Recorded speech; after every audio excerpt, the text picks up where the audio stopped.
Salut, c'est Trado. Voilà ma vidéo de mise à jour pour l'or, séance du 5 août.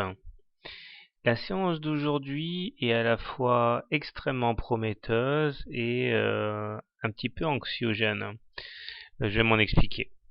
La séance d'aujourd'hui donc a été entamée sous les meilleurs auspices puisque nous avons ouvert directement au-dessus de la moyenne mobile à 20 semaines ici et nous avons connu donc dès lors une progression sans partage puisque nous sommes tour à tour venus à bout de l'oblique noir mettant fin finalement à son rôle de résistance à la hausse, puis également, et ça c'était très important, de la fourchette d'Andrews rouge ici, et ce n'est finalement qu'au contact de la nouvelle résistance à 1204 ici, celle du 23 juillet, que les haussiers ont capitulé.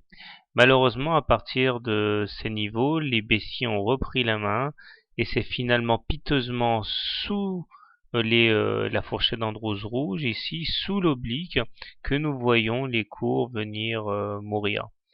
Alors c'est dangereux parce que cela montre finalement le manque de conviction des haussiers et la mainmise finalement des baissiers sur les cours lorsque l'on s'attaque à des cours à des niveaux qui sont cruciaux, et le fait que nous ayons franchi à la hausse des résistances en séance mais pas en clôture amène à relativiser la portée de cette belle séance.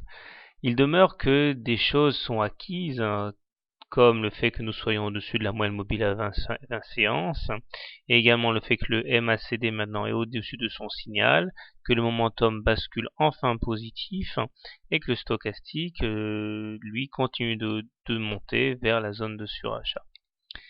Alors du coup, comment trader l'or demain? Alors de deux choses l'une, comme d'habitude, si vous êtes baissier. Ah oui, donc finalement aujourd'hui ce qu'il fallait faire c'était effectivement shorter le contact avec le nœud de résistance. Et que faut-il faire demain dans ce cas? Eh bien, si vous êtes haussier, si j'étais haussier, je pense que j'achèterais au plus proche de la moyenne mobile à 20 séances en espérant que celle-ci joue maintenant un rôle de support à la baisse. Stop loss en cas de clôture au-dessous de la M20. Objectif, eh bien aller chercher la résistance à 1204 en intraday. Et puis en swing, pourquoi pas ne pas être plus ambitieux en allant chercher la Bollinger supérieure par exemple. Là. Si vous êtes plutôt baissier sur l'or, pourquoi pas ne pas tenter de faire ce qui a fonctionné aujourd'hui, à savoir, puisque là les résistances ont été actées, eh bien shorter sur contact avec le haut de la fourchette rouge et mettre un stop loss en cas de clôture au-dessus. Objectif, retour sur la M20 et pourquoi pas retour sur la M7. Donc là, nous sommes à un degré d'indécision maximale, puisque, je ne vais pas me répéter, mais la séance du jour est très ambiguë.